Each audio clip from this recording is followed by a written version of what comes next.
et moi je venais de revenir au Maroc et je venais de voir Casanegra. Et quelques mois après, on me dit que Nordine Khmari fait passer un casting pour son prochain film. Est-ce que tu as souffert du syndrome de l'imposteur ?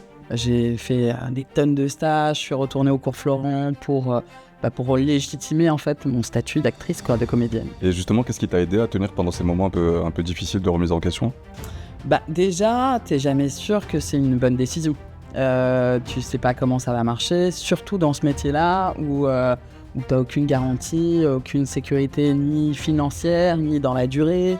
Sonia, t'as eu la chance de pouvoir jouer avec des prods marocaines et étrangères. Qu'est-ce qui manque au cinéma marocain pour qu'on réussisse à produire des films de cette ampleur finalement ? Le Maroc reste quand même une industrie assez... pas non plus, il n'y a pas un niveau de production, donc tu te demandes est-ce que je vais réussir à en vivre ou pas. Écoute, j'ai peur. Comme tout progrès, je pense qu'il faut faire attention et je pense que il y a des métiers qui vont disparaître avec l'IA. Oui, ça existe. L'intelligence, c'est qui ? Ah non, ça existe. Je n'osais pas le dire. Quand même. Influenceur, ça veut dire que tu maîtrises des réseaux sociaux. Et moi, par exemple, je suis très mauvaise dans les réseaux sociaux. Et c'est terrible de voir qu'on va privilégier quelqu'un par rapport à son nombre de followers plutôt que par rapport à son talent.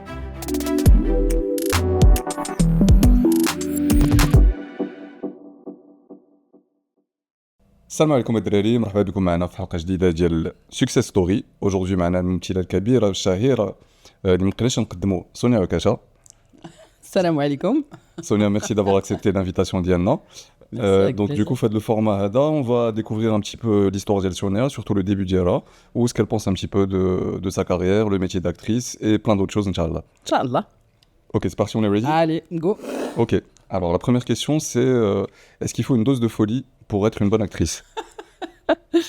Très bonne question. Oui, je pense qu'il faut une dose de folie pour être acteur ou actrice. Je pense que c'est un alibi, un prétexte pour pouvoir être tout ce qu'on n'est pas dans la vraie vie. Et ça ouvre des portes comme ça sur une personnalité, des personnalités, jouer des émotions qu'on n'aurait pas forcément vécues dans la vraie vie. Ok, très bien. Et est-ce que tu peux nous dire justement à quel moment dans ta vie tu t'es dit « il faut que je sois actrice » ? Alors, je pense qu'il n'y a pas eu de déclic pour être actrice. Mais en tout cas, il y a eu un déclic quand ma mère m'a emmené voir une pièce de théâtre d'élèves. Et Pixar, Kanandi, 10 ans. Et j'ai vu la scène. Et je me souviens très bien avoir dit « Maman, je veux faire ça ». Et c'est là que j'ai commencé à faire du théâtre. Ok, est-ce que tu peux nous parler de ton premier rôle ? Parce que là, tu avais 10 ans, il y a combien de temps entre ce moment-là et le premier moment où tu es passé devant la caméra, pardon ? Alors, devant la caméra, je l'ai passé... ma première expérience cinéma, c'est 0, avec Nordine Khmari, donc j'avais la trentaine passée. Mais j'ai fait du théâtre toute ma jeunesse, toutes mes études et toute ma vie d'adulte. Ma première expérience cinéma, c'est avec Nordine Khmari. Il y a quand même pire pour commencer. Il y a pire. On est d'accord. Et du coup, tu nous as parlé de ta petite expérience, ta révélation quand tu étais à l'âge de 10 ans, quand tu étais une enfant. Et justement, donc du coup, quand tu étais un peu plus jeune que maintenant, mais un peu plus vieille que quand tu avais 10 ans, j'espère que je vous ai pas trop perdu, mais bon, voilà. Oui. On va y arriver. Où tu vas en venir ? Je voulais juste savoir, justement, je sais que tu as commencé ta carrière en faisant des études de communication et également en travaillant dans la com. Et est-ce que tu peux nous dire ce que ça t'a apporté en tant qu'actrice, justement, ce premier passage par la communication ? Alors, en tant qu'actrice, je ne sais pas si ça m'a apporté quelque chose en tant qu'actrice. Bon, toutes les expériences sont bonnes à prendre et te nourrissent en tant qu'acteur, en tant que comédien.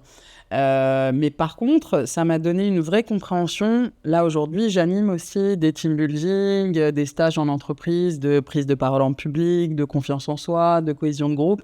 Et là, par contre, je pense que mon expérience en entreprise m'a permis déjà de comprendre les enjeux d'une entreprise, savoir un peu la pression qu'il peut y avoir, les objectifs, les performances qui sont attendues, etc. Et c'est vrai qu'en entreprise, on est amené à parler en public et c'est des skills qu'on peut travailler avec le théâtre, avec l'acting, avec l'impro. Donc on refait encore un petit flashback justement dans ces fameuses années com. Oui. Et je voulais savoir comment est-ce que tu as compris que justement tu devais changer de métier ? C'est mon expérience avec 0 qui a été une révélation. Parce qu'en fait, j'ai toujours joué, mais en amateur. Et je savais que c'était une passion, mais il n'y avait pas d'objectif professionnel derrière. Et de tourner dans Zéro et d'avoir aussi une reconnaissance parce que très vite, ça s'est enchaîné. J'ai eu des prix. On m'a appelé pour tourner dans des films américains, étrangers, marocains, etc. Tout de suite, ça a été très vite dans l'engrenage. Et en fait, même si j'aimais mon métier d'avant, il y avait quand même quelque chose qui manquait. Et je me suis dit, bon, c'est l'occasion ou jamais, j'arrête tout le reste et je me focalise sur ça. Excellent. Donc du coup, tu me disais qu'il y avait quelque chose qui manquait. Est-ce que tu as l'impression que justement de passer devant la caméra, ça a comblé ce manque ou je sais pas? Alors, c'est pas tellement de passer devant la caméra, c'est plus de jouer. C'est vraiment de jouer. Moi, j'ai la chance de faire mon métier dans un peu toutes les disciplines, que ce soit le théâtre, le cinéma et l'improvisation qui est venue après. Où pour moi, en fait, c'est un espace de liberté, d'expression, de découverte aussi, de soi, de l'autre. Enfin voilà, on ne s'ennuie jamais dans ce métier-là. Et je suis passionné par ce que je fais. Ok, ça se voit d'ailleurs, on le ressent vraiment beaucoup. Donc du coup, tu nous as dit que donc, tu avais commencé donc, avec Zéro, avec Nourdian Khmari. Comment tu as été découverte? Par hasard. Vraiment par hasard. J'ai rencontré Nourdian Khmari. Alors moi, je vivais en France à l'époque. Et j'ai rencontré, et à l'époque, donc, je travaillais dans la presse, dans le marketing, dans la presse, et je l'ai rencontré à l'occasion de l'inauguration du Mazagan, à Jdida. Et donc, en tant que presse, et moi, je venais de revenir au Maroc, et je venais de voir Casanegra. Et donc, pour moi, c'est un peu un ovni cinématographique dans le genre. Et donc, on a beaucoup parlé de sa vision de la société, du cinéma, du Maroc, enfin, voilà, des relations humaines, etc. Et on a échangé nos cartes comme ça. Et quelques mois après, on me dit que Nourdian Khmari fait passer un casting pour son prochain film. Et vraiment, je l'appelle par curiosité pour savoir de quoi ça va parler. Est-ce que c'est dans la même veine que Casanegra? Comme je travaillais pour des magazines d'aviation, est-ce qu'il y a un avion dans le film? Est-ce que voilà, on peut en parler dans mes magazines, etc. Et il m'a dit non, pas du tout. Mais par contre, tu m'as dit que tu faisais du théâtre et je te verrais bien pour un rôle. Est-ce que tu accepterais de passer le casting? Ce que j'ai fait. Et voilà. Et ça s'est enchaîné à partir de là, quoi. Oui, effectivement, on a eu l'occasion de te voir dans un certain nombre de films. Et justement, moi, ce que je voulais te demander, c'était justement qu'on reste sur cette partie des débuts. On sait que quand on change de carrière, c'est un peu difficile de remettre les pieds dans un nouvel environnement. Est-ce que tu as souffert du syndrome de l'imposteur, entre guillemets? Bah, clairement. Clairement, j'ai souffert du syndrome d'imposteur parce que je me sentais pas légitime. J'avais beaucoup de mal, après Zéro, à dire que j'étais actrice. Parce que pour moi, c'était voilà, une expérience. Et même si j'avais des années de jeu amateur avant, c'est pour ça aussi que j'ai décidé de tout quitter et d'aller me reformer. J'ai fait des tonnes de stages. Je suis retourné au cours Florent pour légitimer en fait mon statut d'actrice, quoi, de comédienne. Ok, et justement, ce que tu peux nous dire, c'est quoi les aspects les plus difficiles à gérer pour faire justement cette transition? Déjà, t'es jamais sûr que c'est une bonne décision.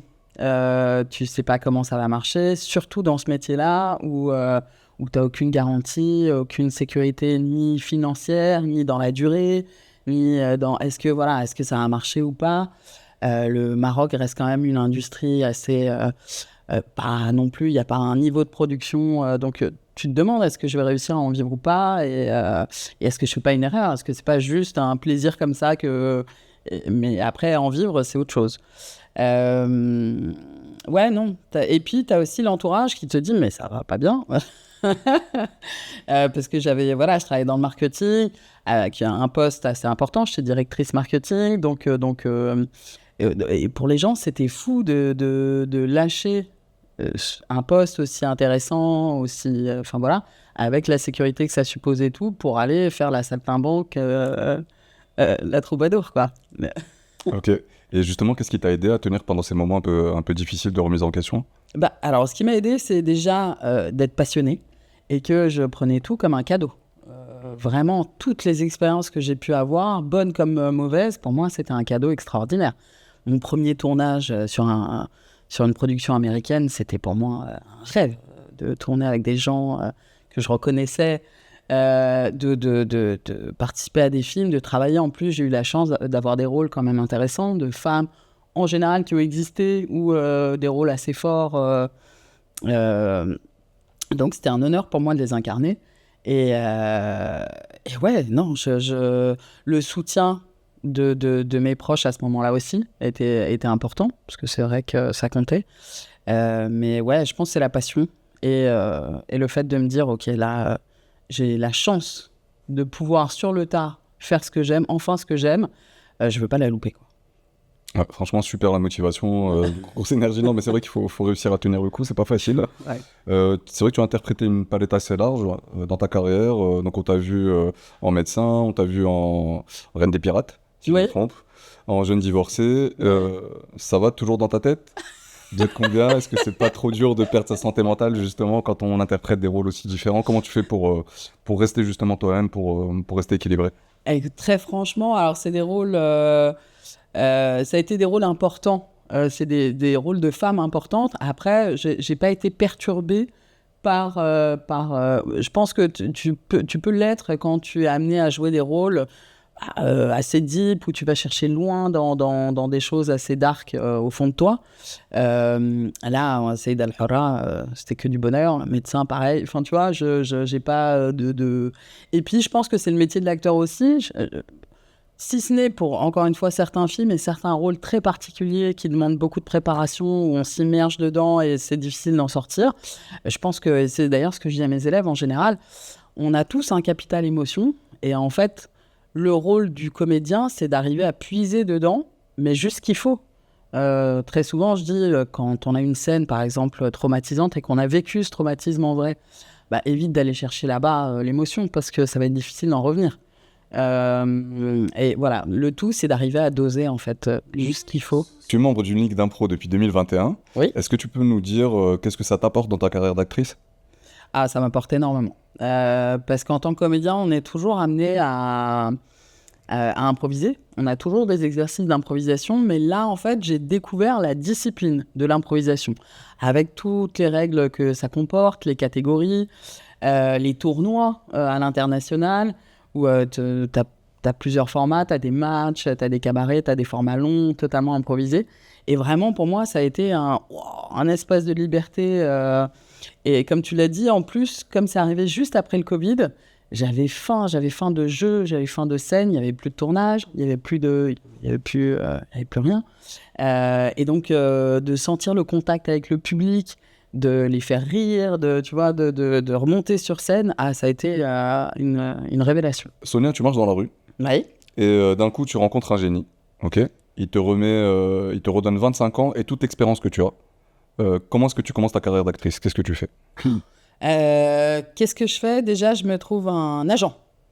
Un agent, parce que j'ai mis du temps à savoir que c'était, en tout cas pour tourner à l'international, il faut obligatoirement avoir un agent. Et c'est vrai que ça, je ne le savais pas, et qu'au début, j'étais un peu dans, j'ai de la chance qu'on me propose des rôles, et je prenais ce qui venait. Mais voilà, il n'y avait pas de vision, il n'y avait pas de démarche vraiment professionnelle là-dedans. Donc je prendrais un agent déjà. Et puis surtout, je resterai pas dans l'attente, moins dans l'attente. Parce qu'en fait, voilà, c'est un peu le Covid qui m'a obligé à aussi chercher d'autres voies quand tu tournes pas. Donc donner des cours de théâtre, d'impro, de cinéma, etc. Et de provoquer ma chance, en fait. Aller me former encore plus. Parce que de toute façon, je pense qu'un comédien est toujours en formation et qu'on a plein de choses à découvrir encore. Là, moi, je sais que je me suis essayé l'impro, qui était nouveau pour moi, qui était une discipline nouvelle, les stages d'ombre chinoise. J'aimerais faire un stage de clown. J'aimerais en fait vraiment élargir toute ma palette de jeux et tous mes skills possibles. Et à 25 ans, t'as le temps de t'éclater, quoi. Et c'est vrai que justement, ce que tu disais, le côté dans les acteurs, en fait, il y a beaucoup la notion d'attendre de tourner, d'aller chercher son boulot, etc. et tout. C'est pour ça qu'il y a quand même un certain nombre d'acteurs qui, dans un moment de leur carrière, se disent « je vais passer derrière la caméra, j'ai envie d'apporter mon point de vue ». toi, déjà, où est-ce que tu en es par rapport à ça, si tu suis ce chemin ou pas, je sais pas. Et si c'est oui, quelles seraient les thématiques justement sur lesquelles tu aimerais bien apporter ton regard en tant que réalisatrice? Je pense que de toute façon, dans une carrière de comédien, t'as forcément aussi des choses que t'as envie de raconter. T'as envie de dire, t'as envie de transmettre des messages, des choses comme ça. Et pour être très honnête, au début, j'ai envisagé la réalisation pour me dire, comme on est toujours frustré, on n'a jamais assez de rôles. Et des grands rôles, etc. Donc vraiment, il y a cette frustration-là où tu te dis, je vais me faire tourner moi-même. Une des solutions, ce serait, pour ne pas être dans l'attente, de s'écrire des rôles. Et je pense qu'il y a beaucoup de gens qui font ça, en tout cas des petites capsules, des choses comme ça. Je pense que c'est une manière aussi de entertain, de se mettre en scène et d'entretenir la chose. Maintenant, au-delà de cet aspect-là, aujourd'hui, j'envisage la réalisation pas forcément pour me faire jouer moi, mais plutôt pour raconter une histoire, pour raconter des histoires. Et alors, j'ai déjà écrit des scénarios de courts-métrages déjà, et de un long, qui, je ne sais pas s'il verra le jour, c'est une comédie en tout cas. Et c'était pour raconter justement l'insécurité de ce métier-là. Et la thématique, c'était le syndrome de l'imposteur, justement. Donc tu vois, qui est très présente, ou en tout cas, où il y a beaucoup de formes d'imposture dans ce domaine. Bon, en général, dans la vie, mais en particulier dans ce domaine-là, où on prétend beaucoup être quelqu'un, et voilà. Maintenant, non, moi, je pense que j'irais sur des genres qu'on n'explore pas trop ici. J'adorerais écrire un thriller psychologique. J'adorerais m'essayer à un truc comme ça, un peu dark, un peu deep, sur des thématiques, un peu... Alors, c'est prétentieux parce que j'ai pas du tout j'ai pas cette prétention-là, mais tu vois... Attention, là, tu es en train d'être victime du syndrome de l'imposteur. Non, mais non. Là, parce que, tu vois, en rêve, par exemple, je citerai Parasite. Tu vois, mais bon, on n'y est pas, quoi. mais c'est le projet, et je pense que tout acteur, à un moment donné, a envie de passer derrière la caméra. Je pense. Et ce qui ne veut pas dire que tu veux plus jouer non plus. C'est deux choses différentes, mais je pense que tu as forcément des choses que tu as envie de raconter, puis tu apprends le métier. Et donc, il y a forcément, voilà, tu dis, moi, si c'était mon film, je le ferais plutôt comme ça, j'irais là-dedans, je testerais ça. Tu vois des comédiens, des fois, t'es là, pépite, il faut faire quelque chose avec ce talent. Parce que c'est aussi un des défauts ici au Maroc, je trouve qu'on n'écrit pas assez de rôles pour les talents. Il y a de grands acteurs, et on ne leur écrit pas de rôle. Et on va les voir beaucoup dans les séries de Ramadan, on va les voir dans des films, beaucoup dans les films, mais pas sur des rôles qu'on aura écrits pour eux, où on pousse encore plus leur jeu. Souvent, on les laisse confinés dans un même registre. Donc voilà. Et donc moi, j'aimerais bien faire sortir certains acteurs connus, moins connus, de leur zone de confort et les pousser dans autre chose. Ça pourrait être intéressant, effectivement, de prendre des gens un peu à contre-temps, à contre-rebours, c'est ça. Un peu rebours et tout. Ça donne un truc original. Exactement, voir où serait la limite, comment pousser le truc, quoi. Ok. Et justement, donc en parlant d'acteurs, de jeux, etc., tu peux nous parler un peu de ton actu, là? Qu'est-ce qui se passe dans ta vie au niveau cinématographique? Oui.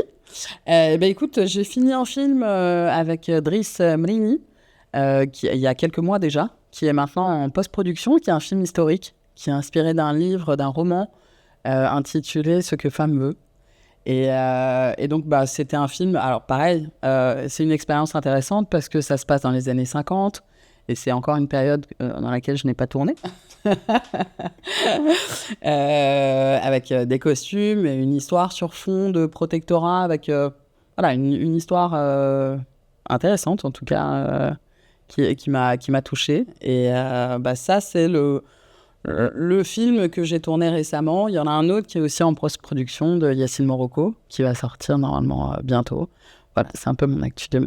Ok, super. Et est-ce qu'il a réussi à trouver ce que veulent vraiment les femmes? Alors, ce que femme veut, en tout cas, les femmes savent ce qu'elles veulent. Et c'est ça qui compte. Apparemment.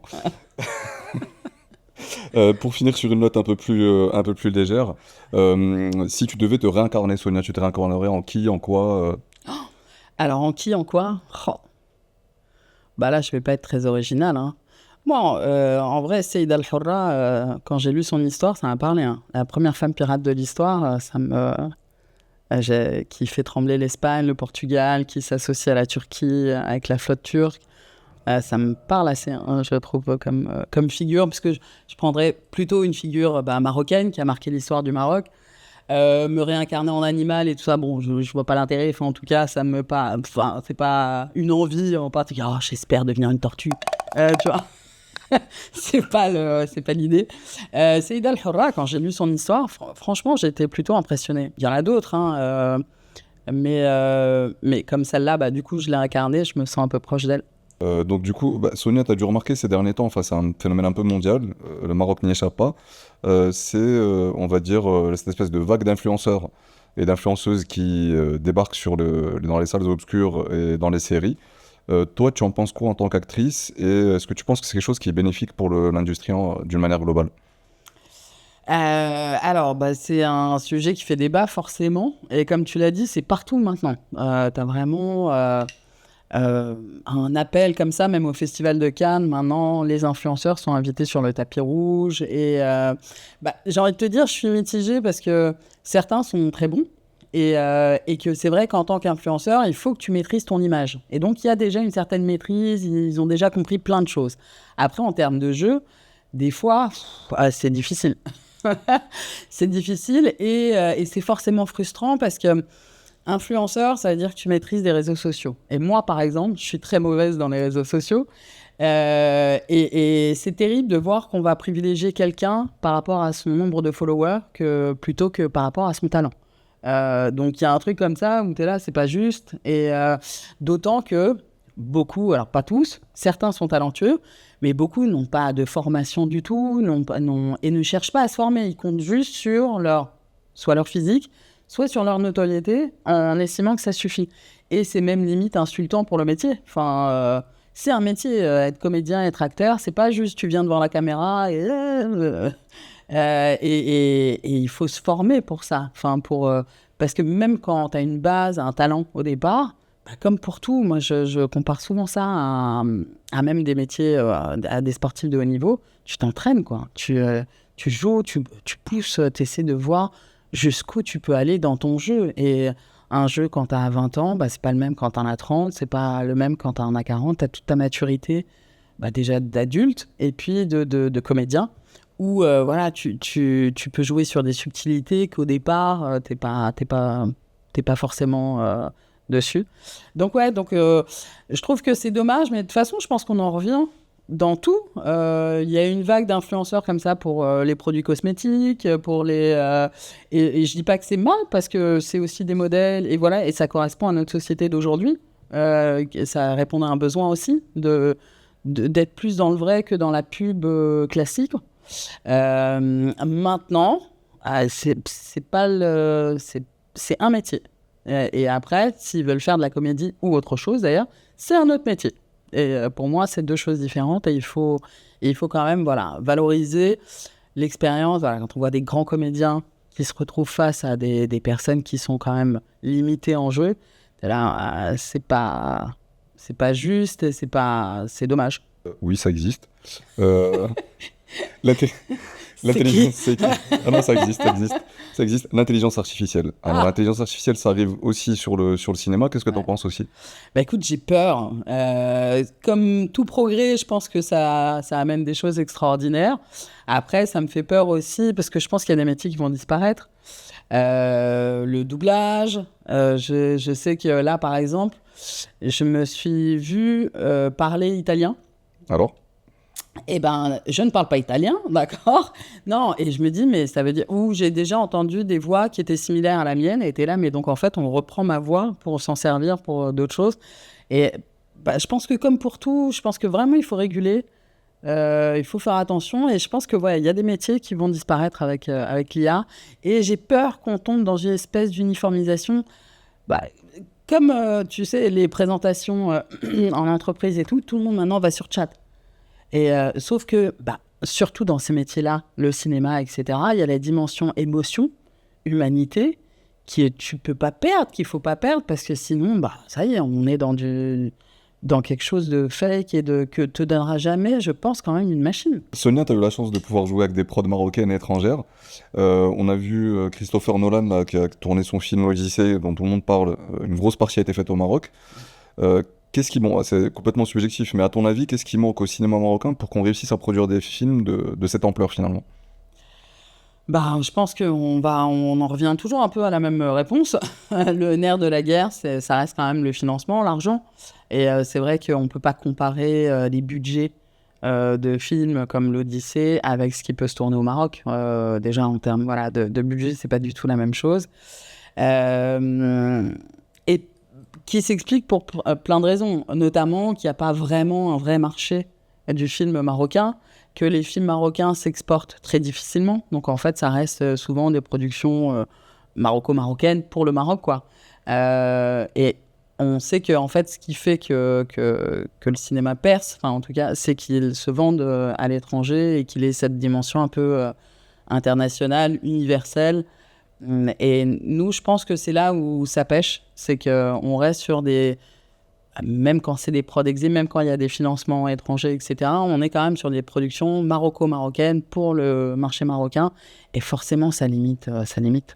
On n'a pas de star system, on n'a pas y a plein de choses qui font que l'industrie n'est pas suffisamment développée pour avoir cette ambition-là. Ou en tout cas, ça pourrait être que des coprods pour l'instant, puisque le budget de l'Odyssée, je crois que... avant qu'on y arrive, c'est pas gagné. Ouais, c'est clair, c'est peut-être ça correspond à 10 ans de budget. C'est ça, j'ose même pas dire, voilà, j'ai peur de dire une bêtise, voilà, le PIB peut-être enfin tu vois, j'ai pas envie d'entrer dans ces considérations économiques, mais auxquelles on peut pas prétendre. Après, un bon film, c'est pas forcément de l'argent, beaucoup d'argent, mais quand même ça aide.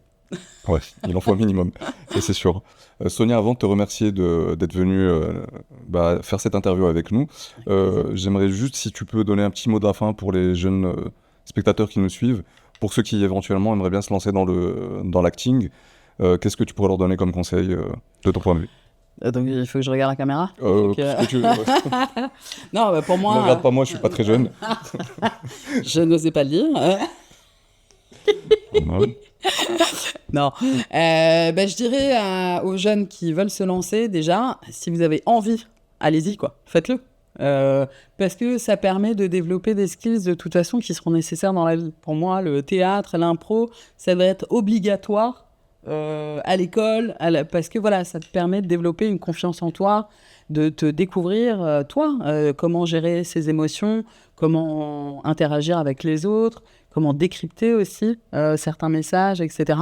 Donc pour moi, ça devrait être obligatoire. Donc déjà, allez-y.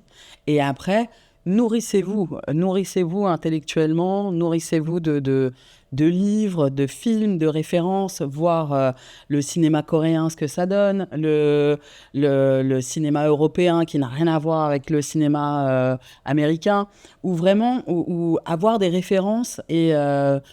surtout que ça se perd de plus en plus, on lit de moins en moins.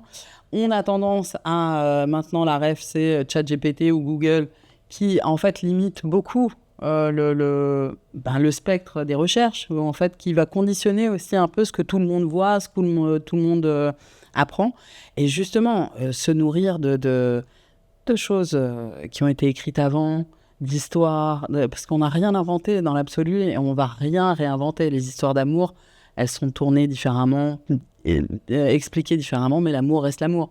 Les guerres de pouvoir restent les guerres de pouvoir. Se remplir la tête, quoi, de plein de choses, de musique, c'est ce qui fait que je pense qu'on devient un humain plus complet. Donc du coup, se nourrir intérieurement d'expériences, de formation, de lecture, de voyage, de plein de choses vraiment concrètes et qui permettent de pouvoir interpréter des rôles plus larges. Exactement. Ouais. Exactement. Écoute, Sonia, je te remercie vraiment beaucoup d'être venue faire cette interview avec nous. Merci à vous, merci à toi. Et puis, je souhaite de revoir tes films là, très, très bientôt là, sur les écrans. Inch'Allah. Et puis, d'ici là, vous prenez bien soin de vous et à très vite. Salut.